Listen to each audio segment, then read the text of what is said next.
Courtesy of Bevan, VK5BD's ATV channel and YouTube channel, VK1WIA National News, Wireless Weather and Radio Sport is next.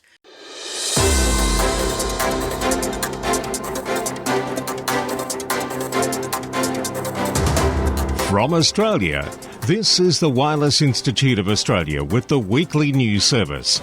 This broadcast is in text, audio and video and is accessed on wia.org.au.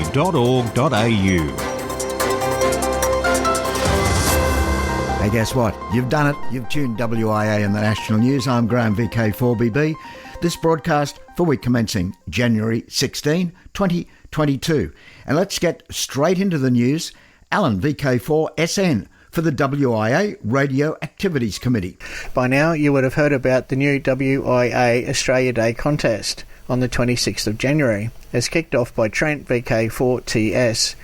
This year is a trial contest, and due to time restrictions in getting it off the ground, the rules are loosely derived from the Remembrance Day contest.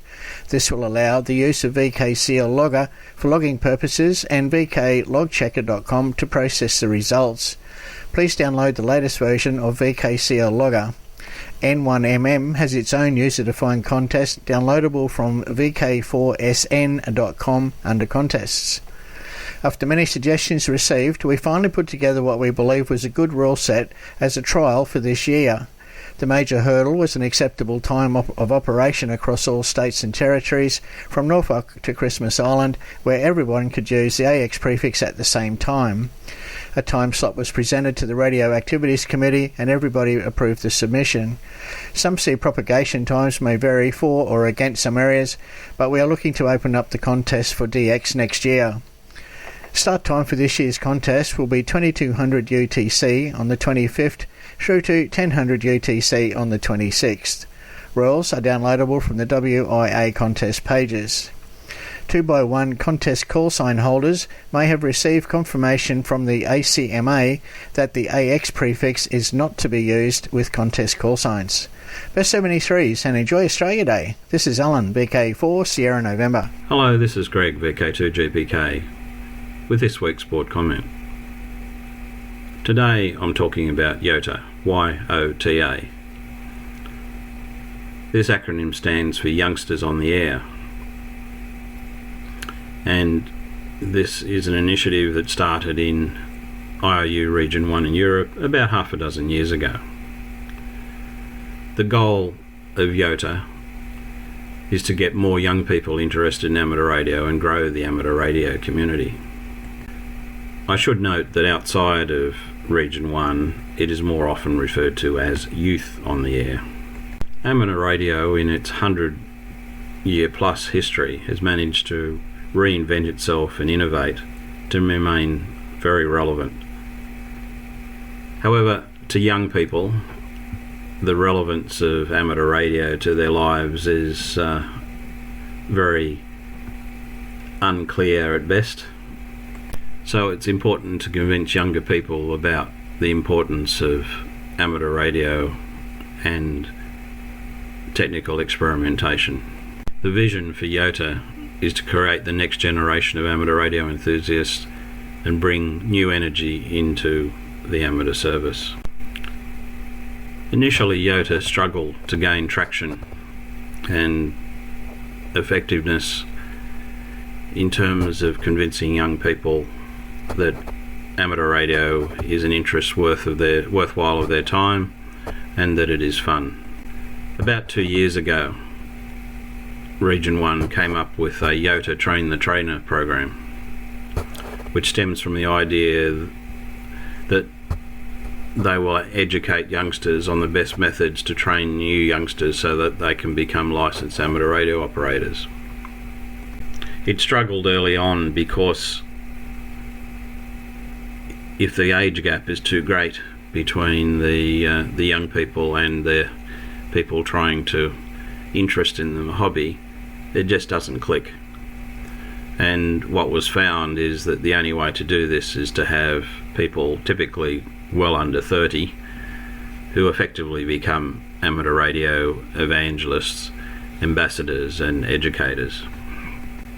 This has proved quite effective in Region 1 And now there is significant momentum occurring in Region 2, which is the North Americas particularly. Within Oceania, or Region 3, where Australia is in the RU, less so, although there is a very significant amount of momentum occurring in New Zealand. But in Australia, not so much. In fact, very little at all. To ensure the future of amateur radio, not just in Australia, it is important that we look for ways to kickstart a YOTA program in Australia. We would be keen to hear from young amateurs who are interested in helping us achieve this goal of getting YOTA underway in Australia. This is Greg, VK2GPK, with this week's board comment. Now, international news with Jason, Victor Kilo 2, Lima Alpha Whiskey. Hello, international news and wireless weather. A solar cycle update.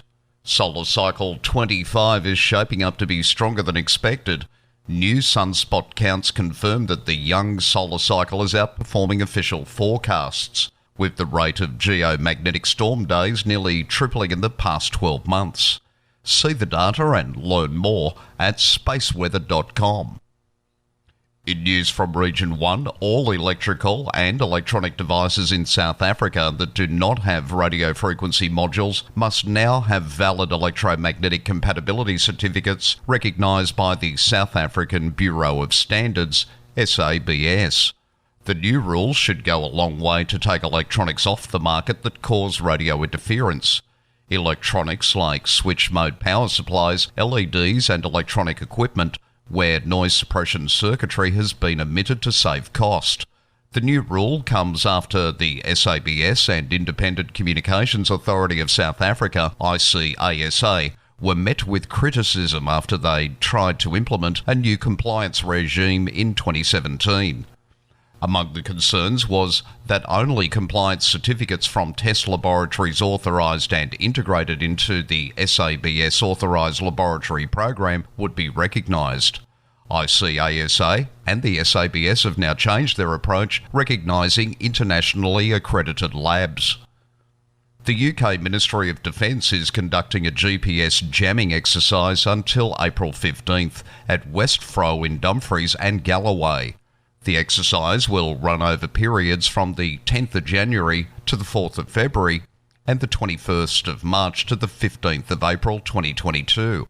The jamming will be limited to 0830 to 1600 local and limited to the time required to demonstrate the desired effect on the target, and shall not exceed 2 minutes continuously with a maximum of 5 test points per hour and a minimum of 5 minutes between test points.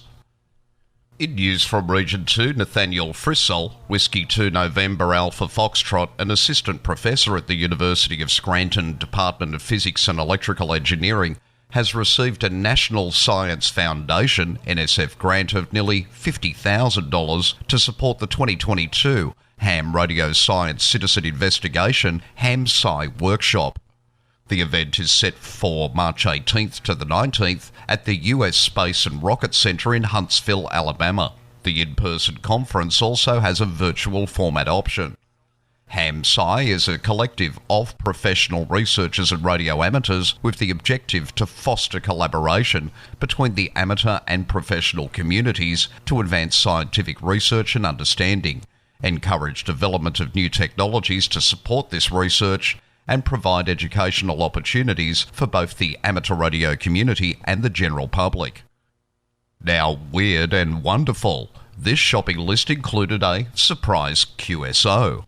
You never know what's going to happen when you call CQ. One ham in Tennessee found out that if you do it in an unlikely place, using an unlikely method, you might just be surprised at what happens. Direct from Amateur Radio Newsline, here's Skeeter Nash. There was no doubt about it.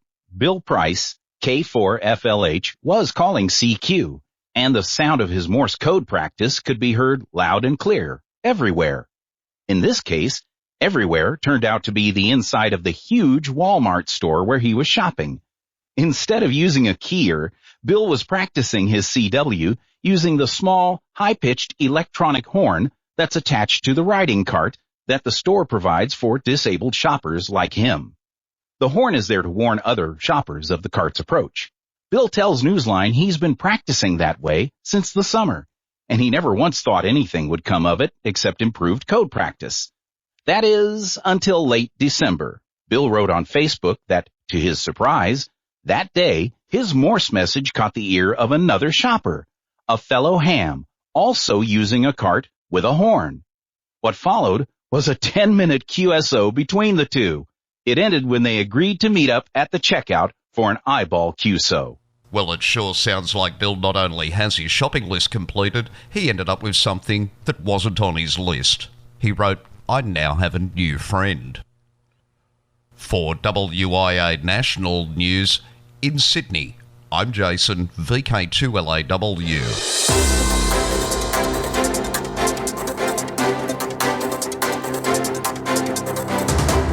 This is the home service of the Wireless Institute of Australia through VK1WIA. Now operational news with Felix, VK4FUQ. Hello there. Now contest-wise 2022. January, this entire month, well, we are already halfway through it, is the WIA Ross Hull VHF UHF Marathon Contest. WIA VHF UHF Field Day is on this weekend, Saturday 15 January through to Sunday 16 January. Then in March is the John Moore Memorial Field Day. The JMMFD contest starts 0100 hours GMT on the 19th of March and concludes 0059 hours GMT on the 20th of March. Harry Angel Memorial 80-metre Sprint, Saturday 7th of May 2022. 10 hours UTC to 11:46 UTC. International CQ Pride Contest June 4 and 6. International CQ Pride Contest will run through the first weekend of June to celebrate Pride Month in 2022. With more, Luke, VK3 UKW. Pride Radio Group has been a home and a champion for underrepresented groups in amateur radio for a little more than a year, and we are now planning our first contest. The International CQ Pride Contest will run through the first weekend of June to celebrate Pride Month 2022. The contest is open to all amateurs worldwide as single or multi-operator entries, with bonus points for working diversity-oriented amateur radio groups, newly licensed amateurs, and low-power operation. Some details, such as log submission, are still being finalized, but mark June 4 to June 6 on your calendars. Pride Radio Group is an international group that aims to further acceptance and inclusion for underrepresented groups in amateur radio. This has been Luke, VK3 UKW, for Pride Radio Group, VK3 PRG. Thanks, Luke. Now celebrations to mark the BBC centenary began at noon on the 1st of January. The London BBC Radio Group was granted an extended special event radio licence by Ofcom to operate GB100 BBC throughout 2022. The amateur radio activity is one of many events organised to celebrate 100 years of the BBC, which began broadcasting from Savoy Hill in 1922. The RSGB HF contest calendar for 2022, with all the rules for all our contests, has been published. DX window. Turks and Caicos. Operators John, AF3K, and Ross, W2TT, who cancelled their operation last year due to COVID, will be active as VP5/AF3K and VP5/W2TT respectively. From Provinciales Island, NA002, between March 23 and 31. Activity will include entry in the CQWWWPX SSB contest March 26 and 27, signing as VP5P. QSL via N200 or Club Logs OQRS. All logs will be uploaded to LO2W, EQSL and Club Log. LN1B and LA100B. The Norwegian Bergenskensgruppen AV NRRL celebrates its first 100 years. The club was founded in 1922 under the name Bergen's Radio Amateur Club, and was only fitting that the club was founded in the Hotel Transatlantic, only a few months after the first transatlantic contact between radio amateurs. Centenary activities will be based in the club station in Totland, Bergen. LA 100B will be activated throughout the year in many modes on HF and 6 metres. During contests, also expect to hear the call sign LN1B. 4A90 Mexico special event. Members of the Federación Mexicana de Radio Experimentadores FMRE are celebrating their 9th anniversary during January, February and March 2022, promoting each of the 31 states and Mexico City, with the 32 different special event call signs beginning with 4A90 and a station 4A90 FMRE. In 2022, the UBA, or in full the Royal Belgian Amateur Radio Union, will blow out 75 candles. On the occasion of this anniversary, the HF Committee will organise a special activity under the title UBA 75 on the air event during January and February. All participating UBA sections will be on the air during the months of January and February, with the special prefix ON75, followed by the 3-letter abbreviation of the department as a club station. For VK1WIA National News, I'm Felix, VK4FUQ Inningham. Who listens to radio? That go where you go medium called radio. VK2KWJ, VK2 Whiskey Uniform, VK2WIA, Tequila 2 Extra Sierra Echo, VK2 Echo Mike Foxtrot, VK2TH, VK8MA, VK8 November Hotel, VK8GT. That's all. From Australia, this is the Wireless Institute of Australia with the weekly news service. Available on RF and on demand 24/7 from the WIA.org.au website. All points of contacts from today's news stories are to be found in print when you read the web editions. www.wia.org.au. Now, Special Interest Group News with Bruce, VK3FFF. And a very good day to you. We start with Worldwide Special Interest Astronomical. James Webb Telescope completes epic deployment sequence. It's done. The biggest astronomical mirror ever sent into space is assembled and ready for focusing. The golden reflector, the centrepiece of the new James Webb Telescope, was straightened out on Saturday 8th into its full 6.5 metre wide concave shape. The mirror had been folded up like a drop-leaf table for the mission's Christmas Day launch. James Webb is set now to become a transformative tool in the study of all parts of the cosmos. Scientists intend to use the $10 billion observatory and its remarkable mirror to capture events that occurred just a couple of 100 million years after the Big Bang. They want to see the very first stars to light up the universe. They'll also train the telescope's big eye on the atmospheres of distant planets to see if those worlds might be habitable. Lee Feinberg, who's led the Webb Mirror development team at the US Space Agency, said, "Webb has the potential to blow people away, even people who are used to the pictures from the Hubble Space Telescope, and I know that's hard to imagine." He told BBC News, "Webb is so powerful, almost anywhere we look, we're going to be breaking new ground in a huge way." Worldwide Special Interest Groups, CW. The first public demonstration of the electric telegraph, which uses Morse code, was done on January 11th, 1838 by inventors Samuel Breese Morse and Alfred Vail.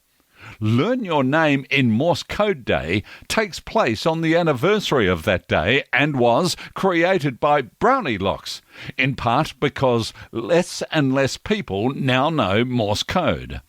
As of 2007, knowing Morse code is no longer a requirement in order to get a ham radio license, demonstrating just one example of how Morse code continues to fall by the wayside. The day was created to get people to take an interest in Morse code.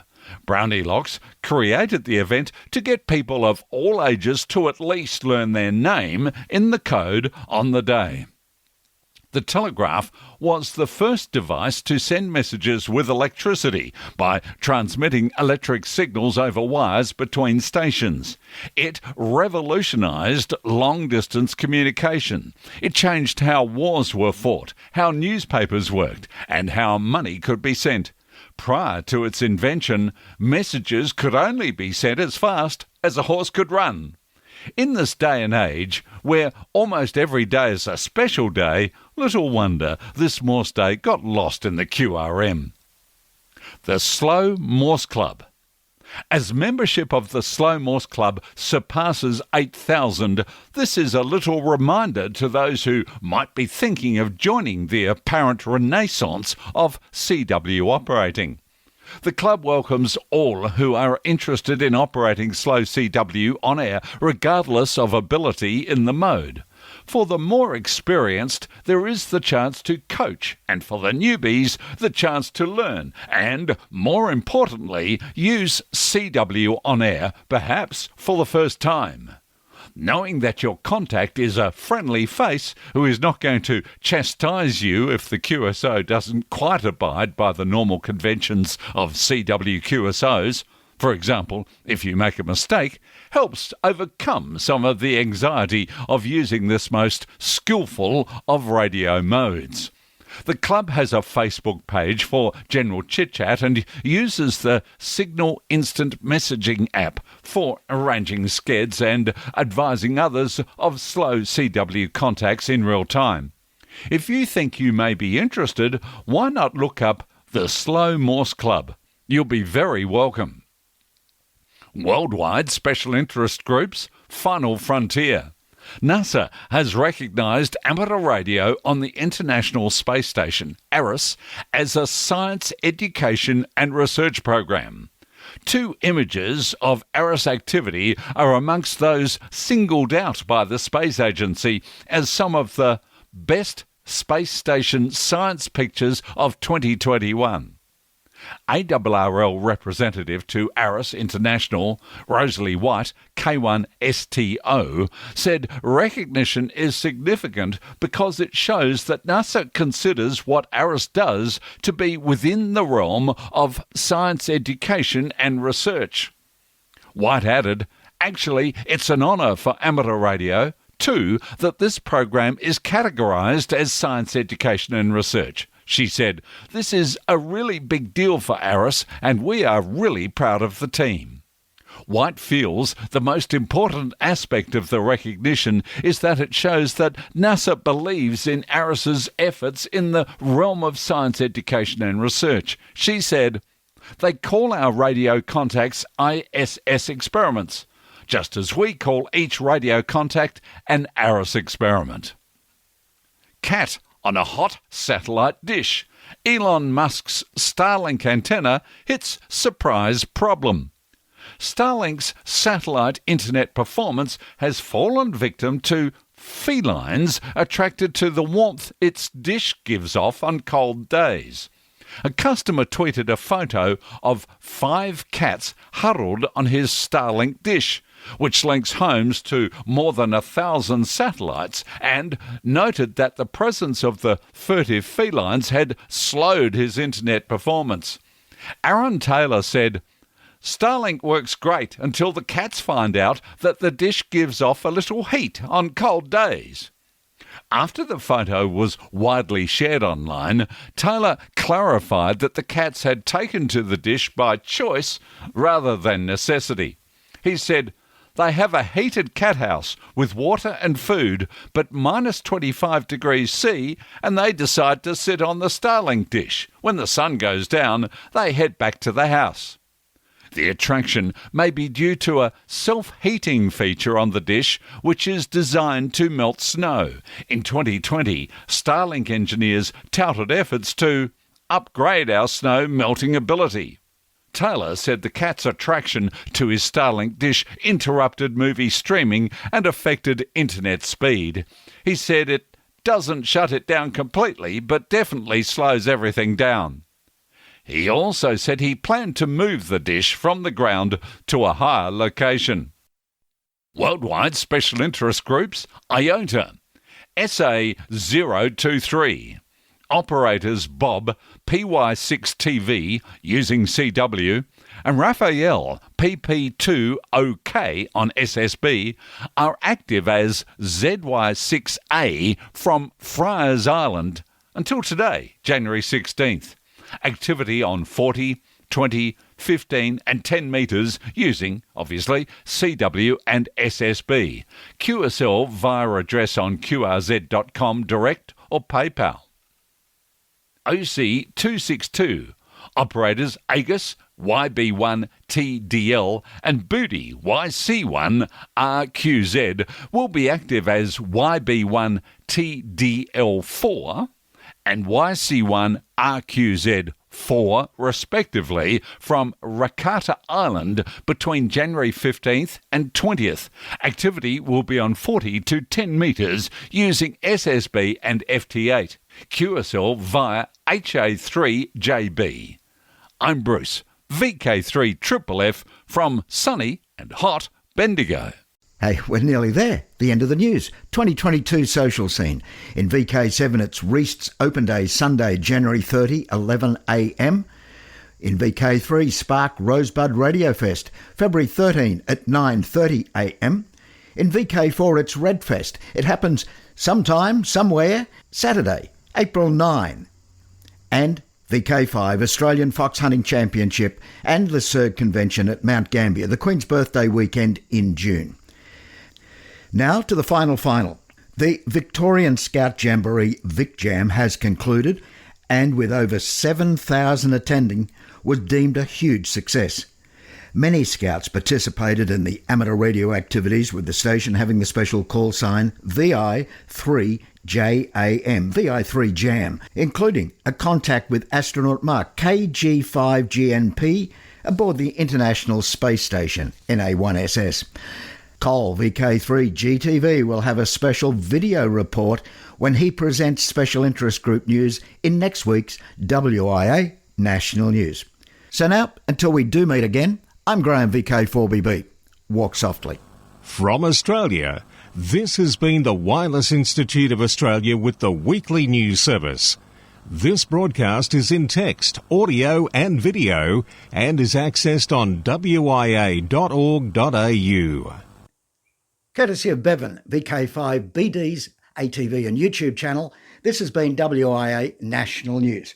We're back now, live and local, and your voice, your callbacks. And don't forget, tick like.